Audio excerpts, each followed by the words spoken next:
बिस्मिल्लाहिर्रहमानिर्रहीम। अस्सलाम वालेकुम नाज़रीन, आप यूट्यूब चैनल देख रहे हैं। मैं इमरान खान हूँ। मियां नवाज शरीफ साहब जिनको पाकिस्तान आने में बहुत बड़ा प्रॉब्लम है, वो पाकिस्तान अभी आ नहीं सकते इसलिए कि वो लंबा ट्रैवल नहीं कर सकते। जहाज़ का सफ़र निस्बतन आसान है, इतना मुश्किल नहीं है, लेकिन वो पाकिस्तान आना नहीं चाहते। उसके सबूत के तौर पर यह है कि वो अस्पतालों के बजाय जो है वो फैक्ट्रियों के दौरे कर रहे हैं। कारोबारी आदमी हैं और अगर दिल टूटा हुआ हो तो अस्पताल से ज़्यादा फैक्ट्री में दिल लगता है। और मियां नवाज शरीफ साहब शुरू से उनका फैक्ट्रियों के अंदर, कारोबारों के अंदर और ऐसी चीज़ों के अंदर, प्रोजेक्ट्स के अंदर मियां साहब का दिल लगता है शुरू से। तो यही लग रहा है कि मियां साहब का दिल बहलाने के लिए उनको फैक्ट्रियों में ले जाया जा रहा है। बरतानिया में इलाज के लिए जाने वाले नवाज शरीफ अस्पतालों के बजाय फैक्ट्रियों के दौरे करने लगे। नवाज शरीफ ने बेटों के हमरा नेल्सन में फैक्ट्री का दौरा किया। आपको याद है नवाज शरीफ साहब की जो ऑफशोर कंपनीज थी उनके नाम क्या थे? नेस्कोल और नीलसन। तो ये नीलसन के नाम से एक इलाका है जहाँ पे ये फैक्ट्री है और उसके अंदर मियां नवाज शरीफ साहब ने दौरा किया। और मियां साहब के घर से ये लगभग कुछ 250 मील से भी ज़्यादा लंबा फासला है। यानी जितना लाहौर से लेकर इस्लामाबाद है, इससे भी ज़्यादा लंबा फासला है। और वहाँ पे इस लेवल की, इस तरह की वो मोटरवे नहीं है, लेकिन यह है कि सड़कें मौजूद हैं वहाँ बेहतरीन। तो मियां नवाज शरीफ साहब जो है बाई रोड गए हैं और उन्होंने, इसहाक डार साहब उनके साथ थे, उनके साहबजादे उनके साथ थे, कुछ और दोस्त उनके साथ थे। तो मियां नवाज शरीफ साहब एक फैक्ट्री में गए जहां पे उन्होंने फैक्ट्री का दौरा किया और इस दौरान में मियां नवाज शरीफ साहब को फैक्ट्री के हवाले से और उसके काम के हवाले से ब्रीफिंग भी दी गई है। कुछ करीबी ज़राए हैं, हो सकता है गलत बात कर रहे हो, लेकिन उनका ये कहना है कि मियां साहब इस फैक्ट्री के अंदर दिलचस्पी रखते हैं और उनकी फैमिली जो है उसका कोई माली वाबस्तगी इस फैक्ट्री के साथ या तो मौजूद है और कुछ सोर्सेज कह रहे हैं कि आने वाले वक्त में इसके साथ वो अपने आप को जोड़ने वाले हैं और ये फैक्ट्री शरीफ ख़ानदान की जो माली हैसियत में उनके साथ जुड़ जाएगी। बहरहाल ये बात की बात है, क्या होगा जो होगा वो सामने आ जाएगा। अब कुछ छुपा नहीं रहता, लेकिन इनकी जो ऑफशोर कंपनी थी वो नीलसन के नाम से भी थी एक। तो नवाज शरीफ साहब अस्पतालों में नहीं जा रहे, अस्पताल में दाखिल नहीं हो रहे कोरोना की वजह से, लेकिन वो लंबे लंबे टूर लगा रहे हैं। और क्योंकि अब वीडियो आ गई है तो इसलिए उनको ये एक्सेप्ट करना पड़ा, उनको ये मानना पड़ा। उनका डॉक्टर ये कहता है कि लंबा सफ़र नहीं कर सकते, ये चंद घंटे की फ़्लाइट है, पाकिस्तान तक नहीं आ सकते और बड़ी पुरसकून फ़्लाइट है, बल्कि ये तो बिज़नेस क्लास में टॉप क्लास जहाज़ के एरिया के अंदर जो है वो ट्रैवल करते हैं, इकॉनमी में तो जाते भी नहीं हैं। तो मियाँ साहब को तो कोई मसला नहीं होना चाहिए, लेकिन गाड़ियों के लंबे सफ़र वो कर रहे हैं। मियां नवाज शरीफ साहब अल्लाह ताला उनको सेहत अता फरमाए और पाकिस्तान वापस आने की भी तौफीक दे।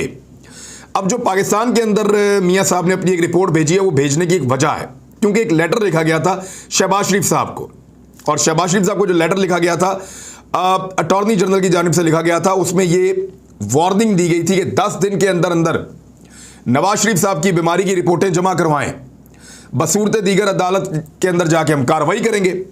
तो फिर मियां साहब की रिपोर्ट फौरी तौर पे आती है।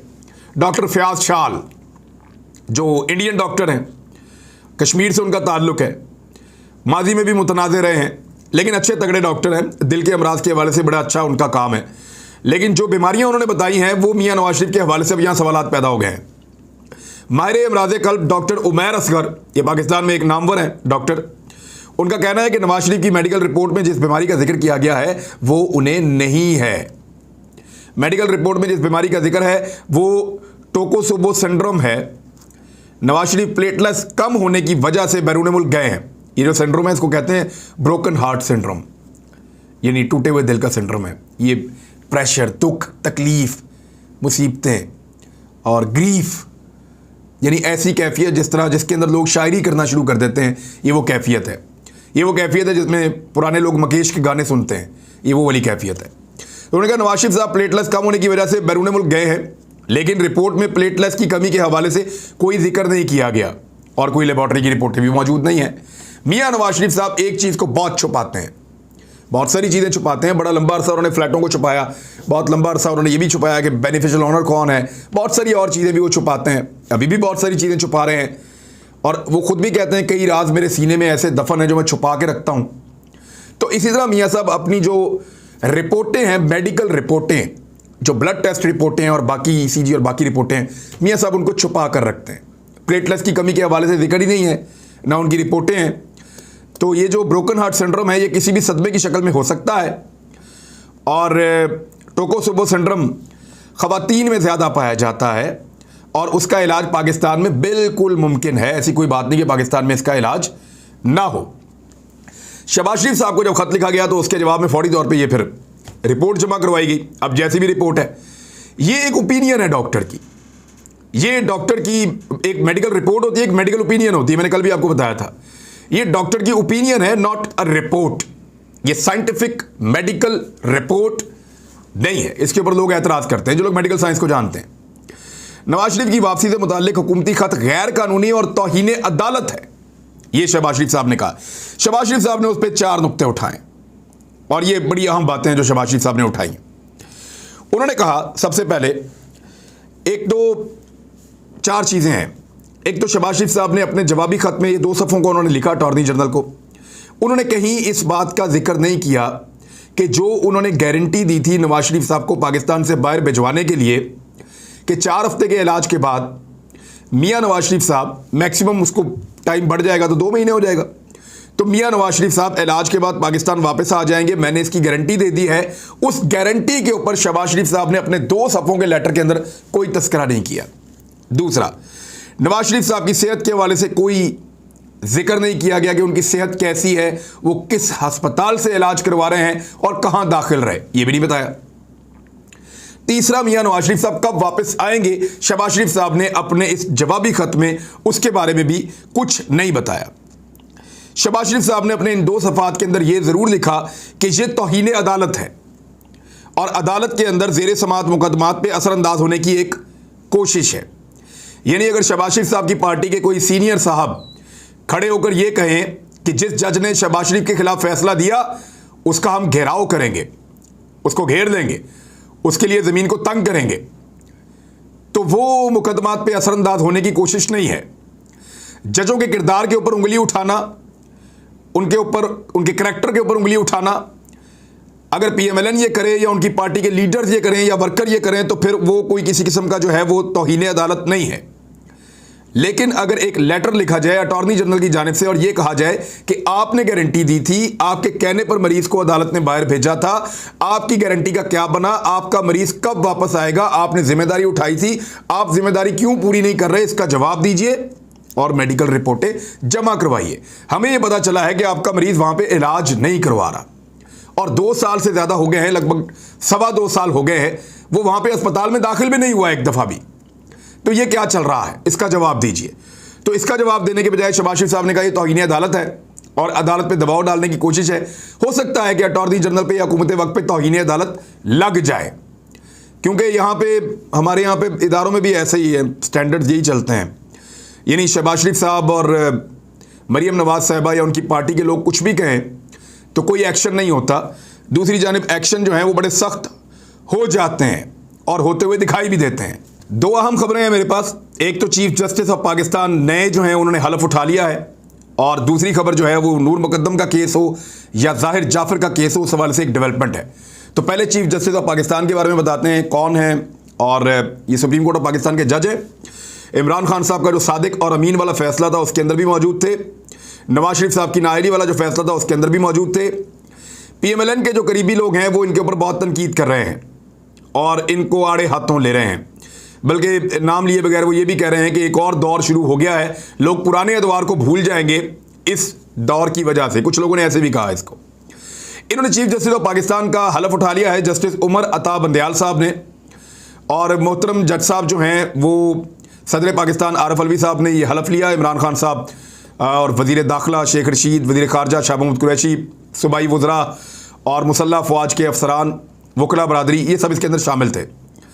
और उन्होंने गुज़िश्ता रोज़ साबिक़ चीफ जस्टिस गुलजार अहमद के ओहदे से रिटायर होने के बाद बाकायदा तौर पर अब चीफ जस्टिस ऑफ पाकिस्तान के ओहदे का हलफ उठा लिया है। 28वें चीफ जस्टिस हैं जी पाकिस्तान के। ये कब तक चीफ जस्टिस ऑफ पाकिस्तान रहेंगे ये मैं आपको बता देता हूँ। इनकी टेबल के ऊपर जो मुकदमात की फहरिस्त है ना वो 51,766 है। सबसे बड़ा चैलेंज ये है कि इन 52,000 मुकदमात को हल करना है और जो बाकी कोर्ट्स हैं वहाँ पे जो पेंडिंग मुकदमात हैं लाखों की तादाद में, उन सबको भी हल करना है। एक तो सुप्रीम कोर्ट में, फिर हाई कोर्ट्स के अंदर, फिर सेशन कोर्ट्स के अंदर, सिविल मैटर्स के अंदर, फिर नैब के मुकदमात हैं। तो बहुत बड़ा चैलेंज है पाकिस्तान की अदलिया के लिए और चीफ जस्टिस ऑफ पाकिस्तान के लिए कि वो केसेस को तेज़ी से सुने तेजी से उनका फैसला करें। और अच्छी बात यह है कि जज साहब ने यह कहा है कि केसेस ज्यादा हैं तो वकला तैयारी करके आए, केसेस को इल्तवा के अंदर डालने की कोशिश ना करें। नॉर्मली ये होता है कि केसेस जो है उनको वकला कहते हैं आज तैयारी नहीं है, आज छुट्टी लेनी पड़ेगी, आज कोरोना हो गया है, आज फलां मामला है, तो वकला उसको तारीख पे तारीख और इस तरह मामला आगे बढ़ता जाता है। लेकिन पहला जो चैलेंज मेरे ख्याल में है वो ये है कि केसेस को जल्द अज जल्द निपटाया जाए।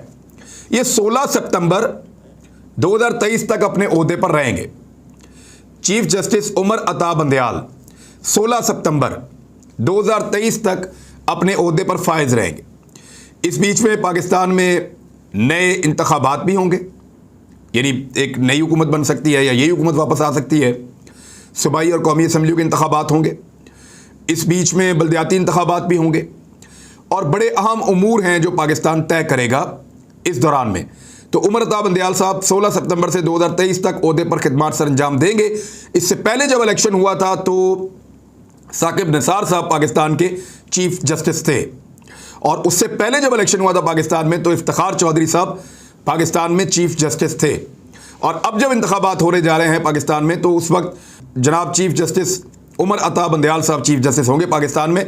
और उनके बाद ये ओहदा जब अगली हुकूमत आ जाएगी किसी भी जमात की तो ये ओहदा जस्टिस काजी फायज ईसा साहब के पास चला जाएगा, जिनके हवाले से बहुत सारी कंट्रोवर्सीज हैं। एक कंपेन चलती रहती है उनके खिलाफ और ये कहा जाता है कि उनकी वजह से अदालत ने ये फैसला दिया है कि बीवी और बच्चों के ऊपर जो है वो जिम्मेदारी जज साहब की नहीं है। और अब तो बहुत सारे लोग बहुत सारी बातें कर रहे हैं, इवन तो कुछ सहाफ़ियों ने भी और कुछ सोशल मीडिया के सार्फिन ने यहाँ तक कहा कि अगर किसी खातून के पास बहुत सारा 2 नंबर पैसा है तो वो किसी जज साहब से शादी कर ले तो उसके साथ पूछगछ नहीं हो सकती। इस तरह की बातें भी लोग कर रहे हैं। मेरे ख्याल में कुछ बातें ऐसी हैं जो इखलाक से गिरी हुई हैं, वो नहीं करनी चाहिए। जो भी है वो मुअज़्ज़िज़ जज हैं अदालत के, लेकिन उनके साथ कंट्रोवर्सीज जुड़ी हैं, ये भी एक हकीकत है। काजी फायज ईसा साहब 25 अक्टूबर 2024 तक चीफ जस्टिस रहेंगे, लगभग कुछ 13 महीने तक, और उसके बाद 282 दिनों के लिए, लगभग पौना साल के लिए जस्टिस एजाजुल एहसन आ जाएंगे। और फिर 4 अगस्त 2025 से जस्टिस मंसूर अली शाह ये ओहदा संभाल लेंगे। तो ये तो मैंने आपको बता दिया कि अगले चीफ जस्टिस कौन कौन है। अभी उमर अता बंदयाल साहब हैं, इसके बाद जस्टिस काजी फायज ईसा साहब हैं। इनके बारे में PMLN को बड़ी तवक्कुआत हैं, PMLN इनके बारे में बड़ी कंपेन भी चलाती रही है और एक पॉलिटिकल पार्टी के ऊपर ये छाप है कि वो एक मखसूस जज के पीछे जाकर बार बार खड़े हो जाते हैं। तो ये जस्टिस काजी फायज ईसा साहब हैं और इन्हीं का केस है हुदैबिया वाला, जिसमें शरीफ खानदान बहुत बुरी तरह जकड़ा हुआ और फंसा हुआ था, और जस्टिस काजी फायज ईसा साहब के दौर में ही और उन्हीं की अदालत से इनको ये रिलीफ मिला था PMLN को हुदैबिया के मामले के अंदर। अब उसके बाद आ जाएंगे जनाब एजाजुल एहसन साहब और फिर आ जाएंगे जस्टिस मंसूर अली शाह साहब। तो इस तरह ये जजेस आइंदा मैंने आपको 4 जजेस बता दिए कि आने वाले वक्त में कौन कौन से होंगे पाकिस्तान में। कल हमने आपको एक खबर दी थी, हमने आपको ये बताया था कि FIA के वो अफसरान जो चीनी स्कैंडल के ऊपर शहबाज शरीफ साहब का और ख़ास तौर पे जहांगीर तरीन साहब के मुकदमा देख रहे हैं, उनका तबादला कर दिया गया है। और इस मामले के ऊपर ये शक किया जा रहा था कि इनके तबादले से फ़ायदा शहबाज शरीफ को और जहांगीर तरीन को होने जा रहा है। अब इस मामले के अंदर वफाकी हुकूमत एक्शन में आई है। ज़राए के मुताबिक चंद वफाकी वज़रा ने FIA अफसरान के तबादलों से मुताल्लिक वज़ीर-ए-आज़म इमरान खान से रब्ता किया है और अपनी तशवीश से आगाह किया है। वज़रा ने वज़ीर-ए-आज़म से दरख्वास्त की है कि FIA के अफसरान के तबादले क्यों किए जा रहे हैं, इसे रोका जाए। अहम तहकीकाती अफसरान जिन्होंने बड़ी मेहनत के साथ ये केस आगे बढ़ाए हैं, उनके तबादले एहतसाबी अमल को नुकसान पहुँचाएंगे। हेड इन्वेस्टिगेशन सेल के मुताबिक 5 अफसरान ऐसे हैं जिन पर रोटेशन पॉलिसी अप्लाई नहीं होती। 6 अफसरान शुगर स्कैंडल से मुताल्लिक तहकीकात कर रहे हैं और डॉक्टर रिजवान जो हैं डायरेक्टर FIA, उनको इन तबादलों का इल्म भी नहीं था, जबकि अफसरों के तबादलों से डायरेक्टर FIA लाहौर को लाइलम रखा गया था। अब मामला यह है कि ये इसके ऊपर एक्शन हुआ है और ये तबादले रोक दिए गए हैं। अगर ये शक मौजूद था और ये शुबा किया जा रहा था कि इन अफसरान के तबादलों से शहबाज शरीफ को और जहांगीर तरीन को फ़ायदा दिया जा रहा है, तो फिर ये शुबा अब दूर हो जाना चाहिए। इन अफसरान के तबादले रोक दिए गए हैं, ये ज़्यादा मजबूती के साथ अपने केसेस के ऊपर काम कर सकते हैं। एक और बड़ी खबर है, लेकिन उससे पहले मैं आपको एक छोटी सी ऑडियो सुनाता हूँ। ये इमरान खान साहब की एक बहुत पुरानी ऑडियो है, हमारे पास मौजूद है, इसको आप सुनिए। पहले आप ये सुने। इंशाअल्लाह जो भी आपसे बात करूंगा वो आपको करके दिखाऊंगा। आपको अपनी मिसाल देंगे, छोटे घरों में रहेंगे, ये महल जो बने पड़े हुए स्कूल कॉलेजेस में बदल देंगे। 1996 में इमरान खान साहब ने ये कहा था, आज लगभग कुछ 26 साल हो गए हैं। उनका 26 साल पुराना वादा भी है और उनका ये ख्वाब भी है, और अगर ये ख्वाब पूरा हो जाए तो ये बहुत बड़ी बात है। जब उन्होंने पहला खिताब किया था इमरान खान साहब ने, तब भी उन्होंने ये कहा था कि मुल्क बचेगा या करप्ट लोग, मदीना जैसी फलाही रियासत बनाएंगे, जब कौम से खिताब किया था। और वज़ीर-ए-आज़म हाउस में रिसर्च यूनिवर्सिटी बनेगी, ये उन्होंने वादा किया था। 20 अगस्त 2018 की रोजनामा दुनिया की खबर आपको मैं ये पेस्ट की हुई आपको दिखा देता हूं, ये देखें आप। तो इमरान खान साहब का ये वादा है, 26 साल पुराना भी है। जब वज़ीर-ए-आज़म बने तब भी उन्होंने वादा किया था, और अब इसके ऊपर डेवलपमेंट हो रही है। तहरीक-ए-इंसाफ हुकूमत के अपने दौरे इक़्तिदार के चौथे साल में दाखिल होने के साथ ही वज़ीर-ए-आज़म हाउस में यूनिवर्सिटी के क़याम का बिल बिलाखिर सेनेट में पहुंच गया है। ऐन मुमकिन है कि वज़ीर-ए-आज़म इमरान खान अपने दरीना ख्वाब को अपने दौरे हुकूमत में हकीकत बनता हुआ देख सकें।